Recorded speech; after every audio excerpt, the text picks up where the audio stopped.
they are the most powerful guy in the world. That's the president of the United States. The other guy being the richest guy in the world. So they're just letting loose. It is nuts. News is having a field day on it. Everybody's tweeting on this sort of stuff.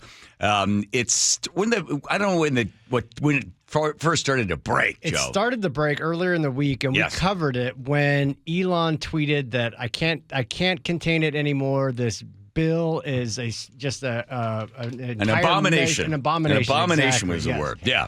And then finally, Trump this morning in the White House or in the Oval Office was asked about it. Yes. Here we go. So we've done a great job. Elon knew that. Elon endorsed me very strongly. He actually went up in campaign for me.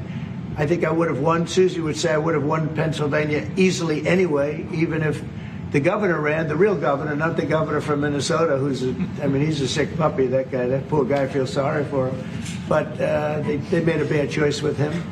But if you pick Shapiro or anybody else, I spoke to him recently about his house being set on fire, which was terrible. But if they picked him, I would have won Pennsylvania. I won it by a lot. But I'm very disappointed because Elon knew the inner workings of this bill better than almost anybody sitting here, better than you people. He knew everything about it. He had no problem with it. All of a sudden he had a problem, and he only developed the problem when he found out that we're going to have to cut the EV mandate, because that's billions and billions of dollars, and it really is unfair. We want to have cars of all types. Electric, we want to have electric, but we want to have a gasoline, combustion. We want to have different. We want to have hybrids. We want to have we want to be able to sell everything. And when that was cut, and Congress wanted to cut it, he became a little bit different, and I can understand that. But he knew every aspect of this bill. He knew it better than almost anybody, and he never had a problem until right after he left. And if you saw the statements he made about me, which I'm sure you can get very easily, it's very fresh on tape. He said the most beautiful things about me. And he hasn't said bad about me personally, but I'm sure that'll be next. Yep. But I'm very disappointed in Elon. I've helped Elon a lot. Mr. President, I just want to clarify, did he raise any of these concerns with you privately before he raised them publicly? And this is the guy you put in charge of cutting spending. Should people not take him seriously about spending now? Are you saying this is all sour grapes? No, he worked hard, and he did a good job. And I'll be honest, I think he misses the place. I think he got out there, and all of a sudden he wasn't in this beautiful Oval Office, and he's got nice offices too. But there's something about this one. I was telling the Chancellor, this is where it is. People come in here, even from Germany. They come in and they walk into the Oval Office, and it's just a special place. It's, World War I, it started and it ended here, and World War II, and so many other things. Everything big comes right from this beautiful space. It's now much more beautiful than it was 6 months ago. A lot of good things are happening in this room. And Okay, so that's sort of the beginning, right? Here's a couple of things. One, yes, Elon Musk did love Donald Trump, says it's as much as one man can love another man, something like that. And Elon had said, listen, if you're going to get rid of the tax credits, get rid of them for everybody. He said that he was advocating for getting rid of the $7,500 tax credit, but he says you got to get rid of all subsidies for all of the different industries regarding energy. And that wasn't in there. So the cut came in there, but he says he wanted to get rid of tax credits for gas and oil, EV and solar, all of that stuff. So, and then Trump saying that he knew the bill better than anyone. Elon Musk said, no, this thing was passed in the middle of the night. Hardly anybody read it. Then it gets personal. Bad. Then all of a sudden the gloves come off, and Elon is going really personal. Trump would not have won without me. Elon said that he's done with politics. He spent $288 million. He's finished with it. He also said that he's now saying, let's start a third party. What do you think about that? Vote yes or no. He also said, impeach Trump. This is Musk. These are all like within minutes. Yeah, impeach Trump and put J.D. Vance in there. I don't know what the response is. Probably the biggest bomb that went out, and he even described it as a big bomb, which was the reason the Epstein file has not been released completely is because Trump is in it, right? Something like that, right? What does he say? He says Donald Trump is in the Epstein file. That's why they haven't been made public. Have a nice day, DJT. And then underneath it, he says, mark this post for the future. The truth will come out. Right. Okay, I'll comment on that. Listen, if they knew, because the Biden folks had all of this stuff prior, so if Trump really was in there, they would have made that thing public. Right. They would have had that. They would have been all over with that. So I don't know what Elon's saying about that, but it certainly does make, look at this, we're talking about it. In fact, you're watching on YouTube, you can see all these tweets that just keep coming and coming and coming. So you have Elon going very personally, have Trump going, well, maybe he's upset about this or upset about, has he called Elon crazy yet? No, but he did suggest that Elon has Trump derangement syndrome because he misses being in the White House. I so heard much. all that. Yeah. So now Elon keeps just firing away. He knows how to get under Trump's skin, especially the big one being he would not have won without me. And also he lost in 2020. He's poking him hard on this. So here's the response that Rand Paul has jumped in, Senator Rand Paul from Kentucky. And he now is aligned with Elon Musk. They're going to do what they can to try to stop the bill in the Senate. So we got Rand Paul, we got Ron Johnson, Mike Lee from Utah, Rick Scott from Florida, Murkowski from Alaska, Collins, Hawley. They're all in there. They don't want this bill to go through as it is because they just don't like the fact that they're adding another $5 trillion to the deficit, and just the debt being the gigantic bomb that is there. And their biggest concern, of course, what Elon is as well, is that this is not how you run a country. This is not how you'd run a business. And he's going to try to submarine this thing with the help of Rand Paul. The fact that he's calling for the impeachment of Donald Trump, the replacement with J.D. Vance, the Democrats right now are sitting off to the side. They have to get their strategy together. Because remember, as soon as they come out and they show some favor with Elon Musk, you're going to have the folks on the right point out the hypocrisy that Elon Musk is a Nazi and is a fascist. And was the poll that was taken a couple of months ago, the number of people that were in favor of Elon Musk being assassinated. So you have enough people, you can't all of a sudden swing back and now like Elon Musk. So he's out there sort of in independent land. And then we had seen that our buddy Chase Oliver, who ran for president as a Libertarian Party, got my vote. Yep. Of the 500,000 other votes he got. They're now like, hey, Elon, why don't you come over here? Right.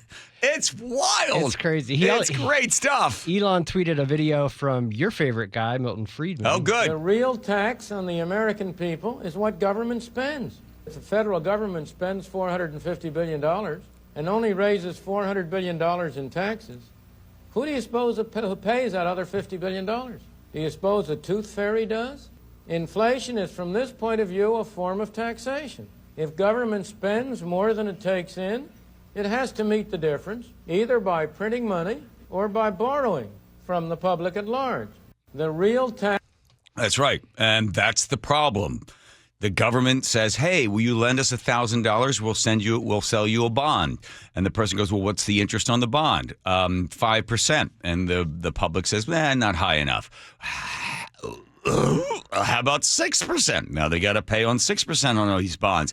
And then people that have the bonds, bought the bonds earlier, they're like, wait, that's 6%. I'm going to sell this bond. They sell the bond for a discount.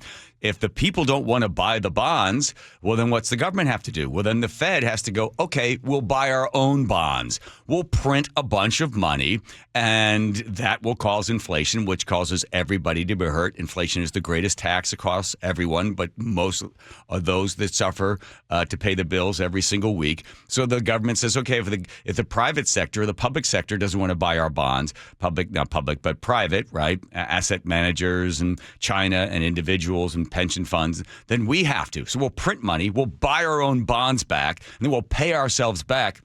And you get into this vicious cycle, and then it creates inflation, which is, of course, the Fed likes that sort of move because then they can pay back the interest on that bond at a lower rate. It's just a giant mess. But the great part of it is you have these two big, huge egos going at it in a very, very public way. The damage to Donald Trump will now be that he might have to get in there and talk to these senators and try to get different stuff placed back in. Now, remember, it goes to the Senate, then it has to go back to the House. The Senate could pass it. They don't have enough votes to stop a filibuster. But what they could do is what is known as a budget reconciliation to pass the bill with just 51 votes, kick it back down to the House and have it, massaged back in there. But this will change how this bill moved forward. This is an enormous, gigantic earthquake for Donald Trump and the White House, because what can Elon Musk share? Is he going to send out private text messages that he has between himself and Donald Trump? This is the opening salvo for Elon Musk. Because at this point, what does he care? Right. They've already removed some of the sweetheart deals that were set up between Elon Musk and his space work that was being done. That was recalled. So now he's at this, and the stock has dropped, I think, 40 points or something like that. But will Elon start to release even more information that is extremely personal? Because he has it, obviously. There's probably, I'm assuming, text messages back and forth. Will he go that far? Or does he call somebody at the White House or go to the White House or meet with Trump and say, listen, I got all this stuff on you, right? I got all this. You better get in there and fix some stuff. I believe Elon Musk holds more cards right now than Trump does. And Trump how has he responded to all of that extra stuff that came out, other than just Elon's he hasn't, as far as I know. Yeah. His last, he did post a couple times on True Social saying, "Oh, Elon had worn out his welcome, and we kicked him out." And he's just, he's bitter about that. He's bitter about that, but he hasn't said much beyond that. But well, he had to kick him out. He was a temporary government such and such. You get 130 days. There's no way you can extend the thing. He did 130. Out he goes. Now the Doge thing will continue, but this will be very difficult for the Republicans in the House, because at this point, when you go to run, did you do all the things you said you were going to do? Did Doge actually make the cuts? Is the tax cut in there? Are you delivering on your promises? Yes, of course, when it comes to the border, reduction of fentanyl and things like that, he's got that he can use, and the House can point towards that. But if he loses the House, which he probably will, historically they lose the House, whatever president's in power, you'll lose that House, right? Obama in 2010 lost 63 seats. So there's only a couple times where they didn't lose seats. Bush didn't lose because after September 11th. But this is an earthquake for everybody as the two. I have one question for you. Yes. As far as all the personal stuff, the Epstein I don't know why I'm so excited by this. It's crazy. Does anybody else care? Yes. Wyatt. Let's check with Wyatt. Oh, this is exciting. This is more exciting than Andre versus Hulk. Yes. Oh, you liar. Wyatt's in. So do you agree with Elon Musk that this bill is Absolutely. Okay. It's irresponsible. You can't keep spending the money. You heard. You know what'll happen. The inflation, they'll devalue everybody. You've got $50,000 sitting in the bank. Well, expect that thing with inflation to erode that. So every year you'll have less money sitting if you've got the money sitting in the bank. It is a direct tax. Inflation is a tax on everybody. And this is more inflationary spending. The big, beautiful bill. If you talk to Trump or anybody there that's pushing this thing, they'd say, oh, no. The tax cuts will stimulate the economy, and we will grow our way out of this. Okay, you can, but the tax cuts aren't enough when you press it against the spending on the other side. This is a big problem for the White House, and it'll be interesting to see what happens next, because those two guys never sleep. No. And you get a 2 o'clock in the morning tweet from Trump. I don't know where Trump is at this point. Will he start to go after Elon? But what's the worst thing he's going to say about Elon Musk? Elon does drugs. Yeah. Elon has sex with a lot of women. Elon, what was he going to say? That we don't already... And again, what does Elon care? He has nothing to lose. He's nothing, right? Yeah. That makes him so dangerous. Wow. Crazy stuff. Wow. Yeah, love it. Wyatt, even if you didn't really care, I love the fact that you faked all that. Oh, I'm all in. Because Andrew would have been like, I don't know, I don't know. I didn't hear what you were saying. No, Andrew listens. He just holds back on his opinions. Okay. All right.